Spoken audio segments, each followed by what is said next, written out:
we'll just go take it a step at a time. You just tell us that story. All right. All right. So why don't you say your name and your title for me, just so I have it?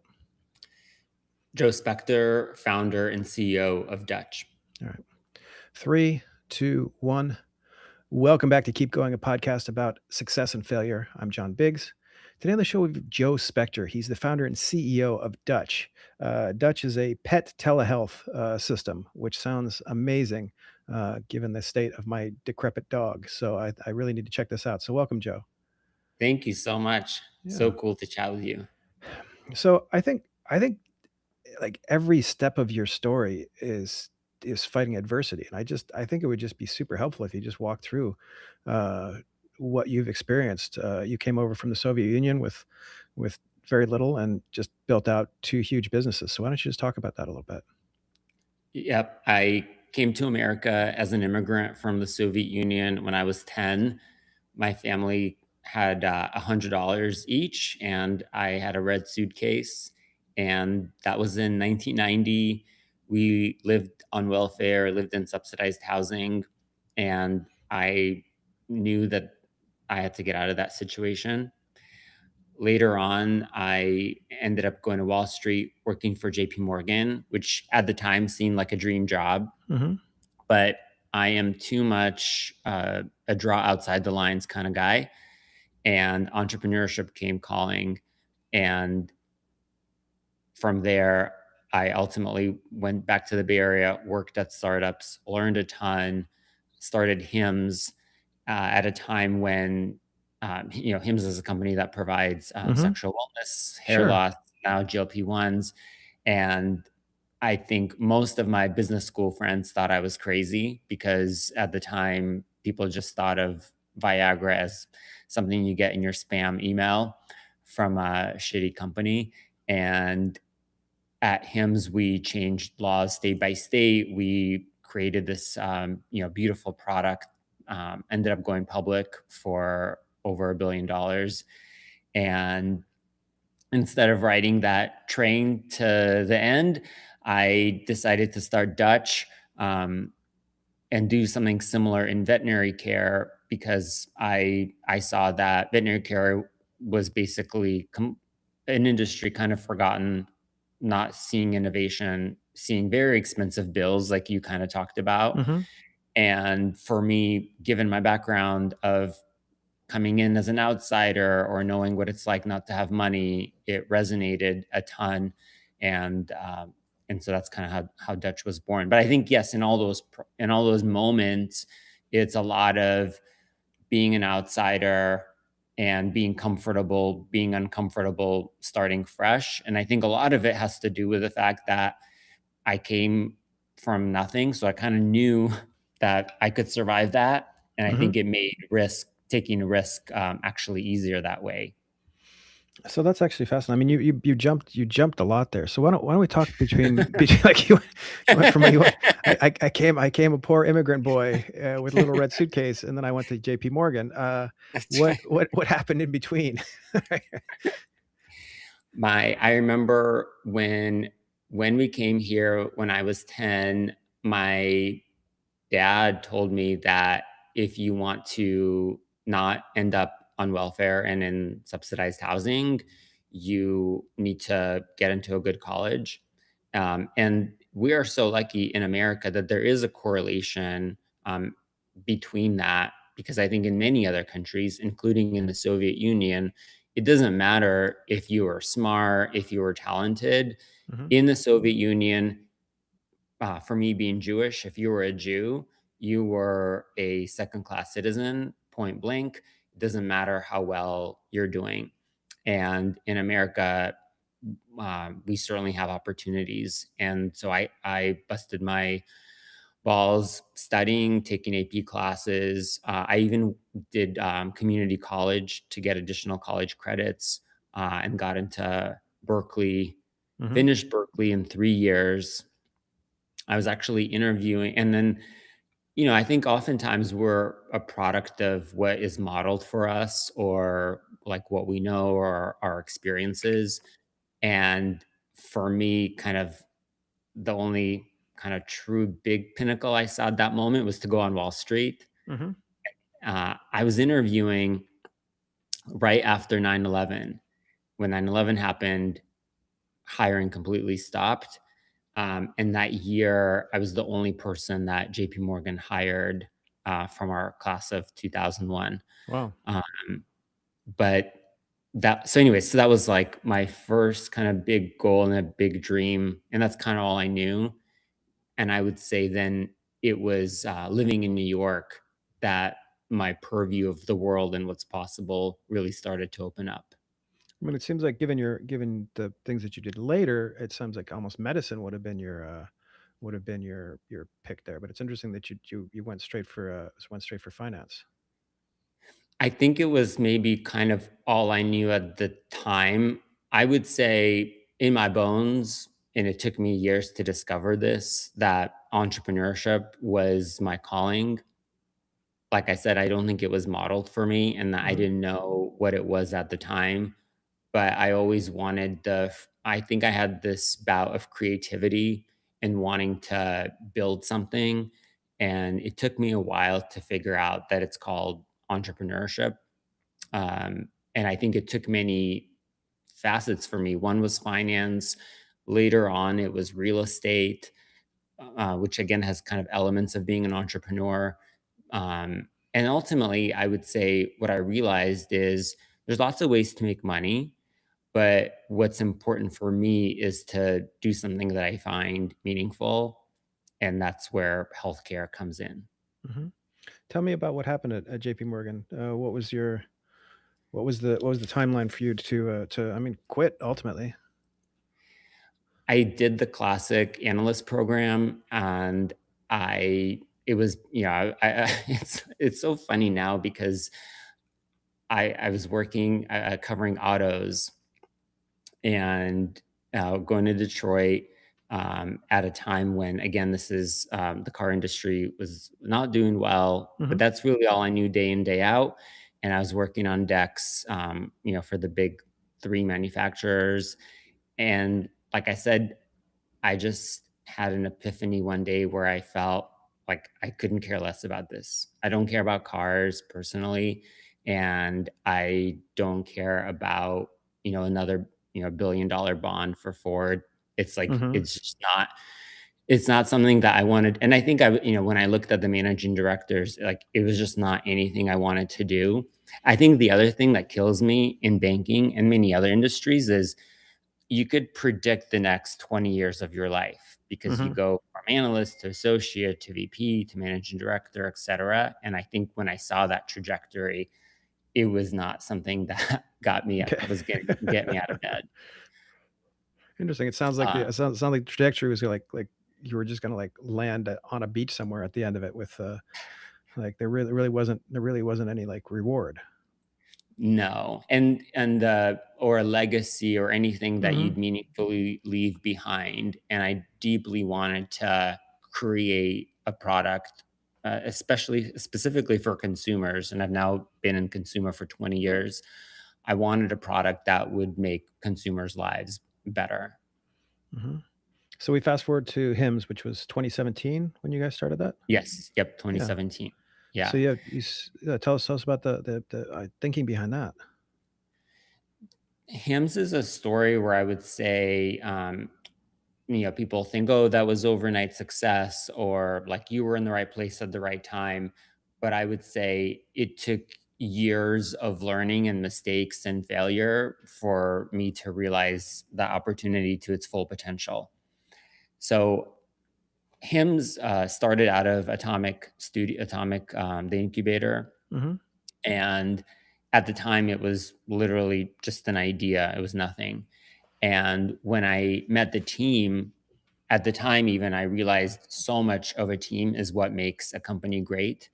And I thought that there are just so many amazing building blocks at Atomic. I think all the founders were spectacular, well connected, creative, knowledgeable, and it was a place I didn't want to leave. In fact, when I first met those guys, they told me to go away. Mm. And I knew enough that this place was so special that I wouldn't. So I actually basically kept showing up at their office almost like every other day. until finally they said, hey, we have this hair loss idea. No one has time to work on it. Let's see where it can go. And it was called Club Room. At the time, it was in stealth mode. And I started to work on it, and it really took off like wildfire Wow. because very quickly we got a seed round and we shut everything down, rebranded, and then at the end of 2017 launched Hims. And it S- really just continued to take off from there. So I mean that's actually super interesting. Like what was the what was the signal that told you, hey, this is the business that's going to work? So many things. Again, I think it's like after 20 years, I would say you get a sixth sense for things.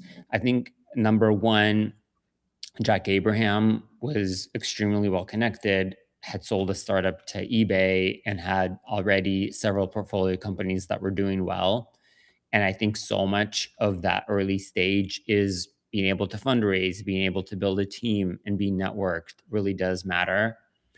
And at the same time, I think the problem itself, clearly, I'm bald. So I personally get the problem Hmm. and I get what it was trying to fix, which is how can we create an affordable, elevated, trusted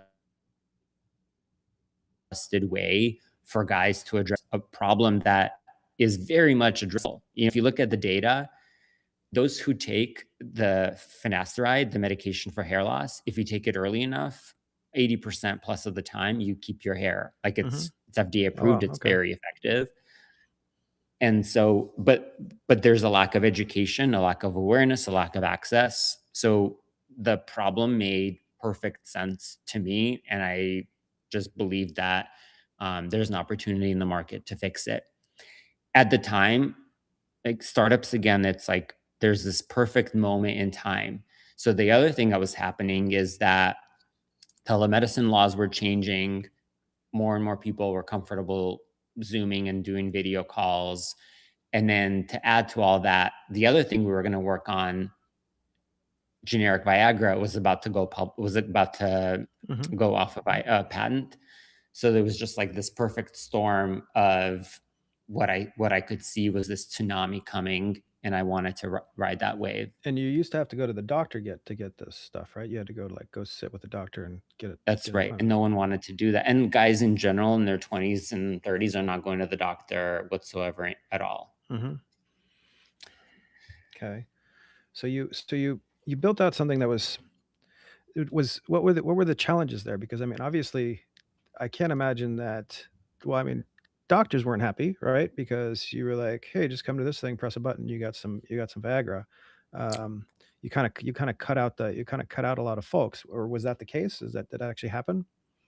You know what's interesting, especially now that I'm doing Dutch on the veterinary side, where that is more of an issue. On the human side, that was a bit of that, but that wasn't really that bad. And I think what people don't understand is the role of insurance, and actually Hmm. the different role that insurance plays in the human healthcare versus the role of insurance in pet healthcare.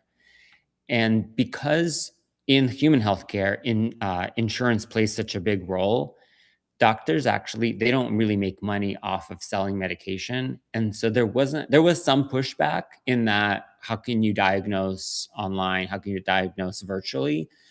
But with the issues we were dealing with, like hair loss, Yeah, I sexual mean, wellness, they're so benign.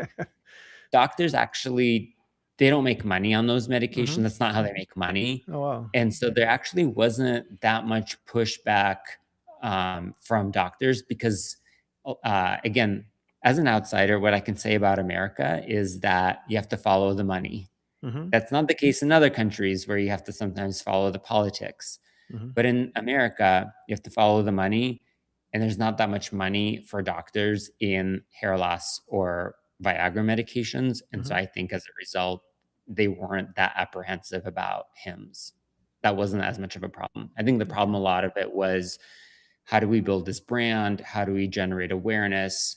It is operationally heavy of, pharmacies and shipping, and it's a sensitive topic. So I think there was a lot of marketing and operations. That was definitely something we had to address very quickly, very early on. Okay, interesting. What were some of the did you ever think there was going to be a moment when you had to stop Hims, or did it just keep going?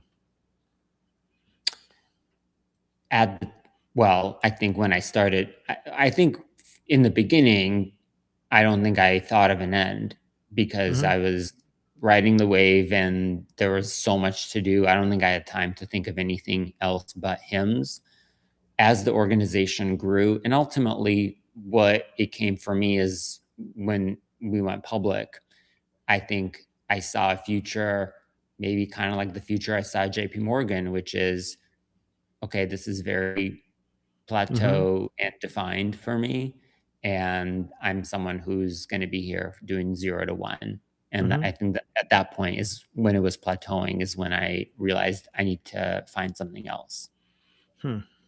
Yeah, that's an interesting point. Okay, so you had a company that was going public. You had a company that was exploding around you in a good way. And what made you decide to pivot to pets? Like so many things, and the universe works in mysterious ways. And at this point in time, it was COVID. I got a pandemic puppy like so many Hmm. Americans, and I just had this aha moment that veterinary care is actually very different than human healthcare. I don't think I realized that. Like, honestly, I think I thought that they move in tandem and it's kind of a different arm of the same thing, but they're not. They're regulated differently. Like I said, the payment dynamics are very different. So it's actually similar, but it's actually quite different. And I just, hey, my dog got into some chocolate Hmm. and I had a $2,000 ER bill. So I think that's why I was like, what the hell? I Hmm. can't believe this. And again, it's all cash because even if you have insurance, which most people don't, it's a reimbursement model. So it's not like, oh, here's your, $20 copay for this visit. It's like, no, no, you got to pay this whole thing. Hmm. And then you got to hope and pray that some of it can get reimbursed if you have insurance. And that is kind of what really, that was my aha moment that set me off because it hit on the things that I just built a telemedicine company for humans. And at the same time, personally, knowing what it's like to have no money, I know that there's people, by the way, rich or poor. I don't think anyone wants to spend a fortune on anything if they don't have Sure. to. And so I think it's kind of all those factors that made me have this aha Well, moment to well, I mean, start I Dutch. think in the veterinary world, I think it's like you wonder why it is so expensive. I mean, presumably, like the expertise is all there, but like $2,000 because they ate some chocolate, that seems like a solved problem, right? You like to, I don't know, pump the dog's stomach or whatever, or just maintain it, that kind of thing. Um, and then you also have that heartstrings situation where I don't want Rover to die, so I will spend that $10,000, and then they die anyway. Yep. So so Yeah. it's a damned if you do, damned if you don't. So what did you guys do to build out Dutch, and how was it comparable to Hims? In fact, well, so when I started Dutch, I actually almost took the HIMSS playbook entirely, and Hmm. then that was definitely a mistake. So when you go to HIMSS, you sign up for whatever you're signing up for, weight loss, et cetera, hair loss, and you go through, you fill out a questionnaire, and you get your medication. And when I started Dutch, it was kind of the same thing. I started to focus just on kind of two marquee categories: behavior issues. A lot of dogs have anxiety, Hmm. and then derm issues. For dog gets a rash, cat gets a rash, which again is very comparable to doing derm for humans. Hmm. But already there's way more nuance because if you're a guy getting hims, getting the same pill, whether you're 25 or 75, whether you weigh 100 pounds or 500 pounds, you're generally getting like the same kind of pill. Maybe Hmm. you get a little bit more pills, but because they're all generic, it doesn't really matter in terms of price structure. In pet, that's not the case at all. if you come in, Oh, I see. maybe the reason you have a derm issue is because you have a flea problem. Well, Mhm. flea and tick has a million brands, and depending on the size of the dog, there's way more customization and way more nuance when it comes to pet care. You really do need to have that veterinary relationship, have that video call. Um, Almost half, and this is true from beginning to now, half of our customers have multiple pets at home. Mhm. So the reason they're anxious, it could be because you got another pet, or it could be, I mean, anyways, there's just so many factors of how to address a problem. So you can't just be fill out a form and here's your same Yep. medication. It's way more customized.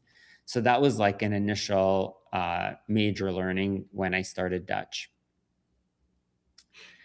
And then, to today, we basically, I mean, the other kind of uh, wrong go to market Mhm. is we kind of had the single price. And my thought was, oh, single price, a customer is like, oh, okay, this is $50. I get that. But again, like I said, it's way more customized. So we ended up separating the cost of a visit from the cost of medication Okay. or any sort of products. And actually, what's awesome about that, to this point you made earlier of like pulling on your strings, what's awesome about telemedicine is that you have this call, you're at home, and then the veterinarian sends you the list of recommended products. Mhm. And you can price compare, you can say, I want this, I don't want that. And you get to do that at home. And you don't have to make a decision like on the spot and feel like I'm cornered. I got to say yes to this. You have kind of that safety to make that decision. Hmm. Okay. How what's different about this company versus Hims? I can only imagine that Hims took off like a rocket, I think. What's happening here? With hymns, so there are some differences. I mean, first of all, we live in a very different environment today. Mhm. Hymns was raising 50 to $100 million almost every quarter. And ultimately, over Wow. $500 million was raised before it went public. Today, the only companies doing that are AI companies. Mhm. And I think there's been a lot of, you know, just general direct to consumer sentiment has died. I think what makes Dutch different is we're not simply, not selling socks, but again, we are kind of in this consumer and healthcare category. So I think the fundraising environment, when it's not a 0% interest rate world, has changed dramatically. Mhm. We have gone from growth to profitability. Again, I think that changes the growth equation a ton. So that's kind of one big difference.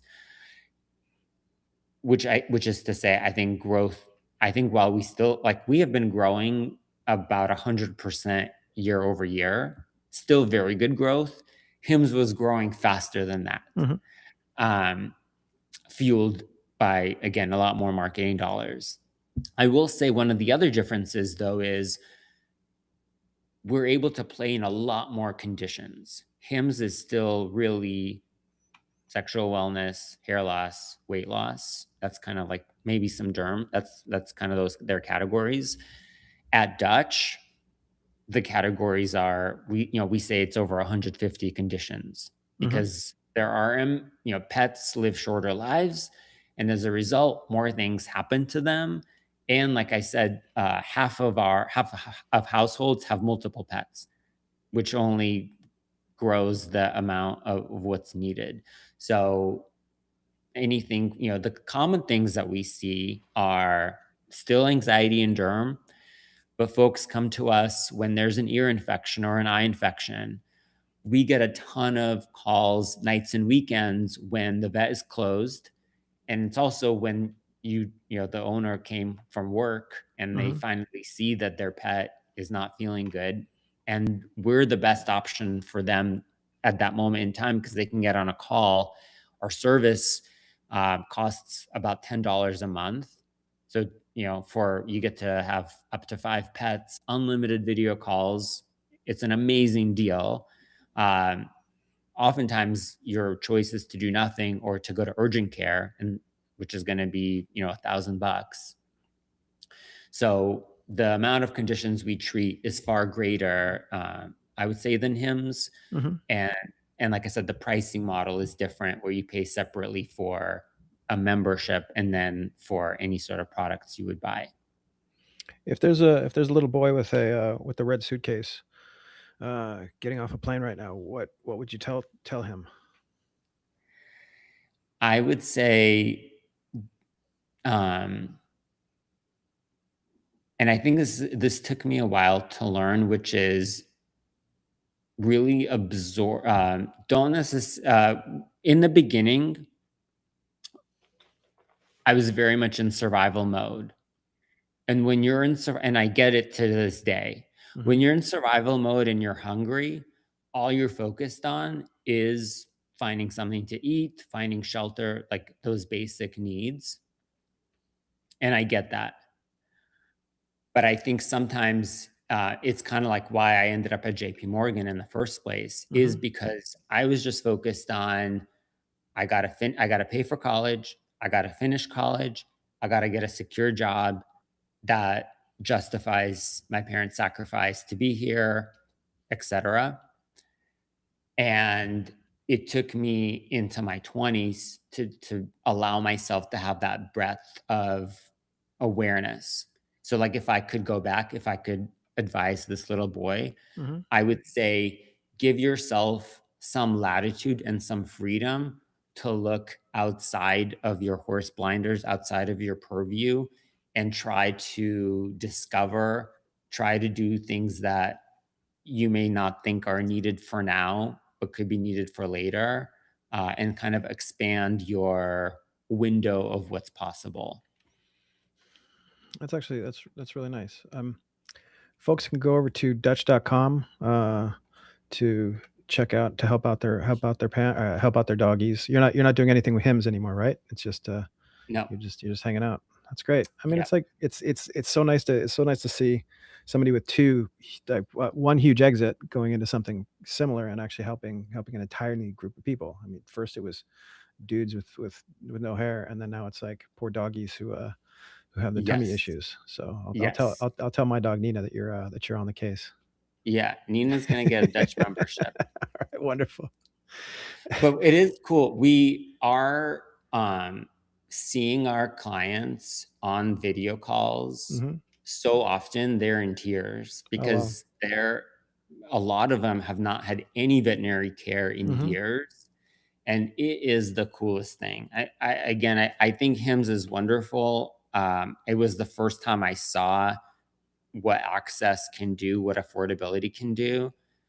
But at Dutch, the amount of people who are getting care for the first time, for whom this is Dutch is a lifeline for their pet from getting zero care, Hmm. it has been just the coolest thing I've ever done professionally. That's great. Yeah, and you get to see that. You get to see the faces, which is amazing. Um, Mhm. all right. Well, this is great. Well, Joe, I'll send folks over to Dutch. Thank you for joining. This has been a really nice ride down your history, right? Thanks Very for cool. having me. All right. This has been Keep Going. I'm John Biggs. We'll see you next week.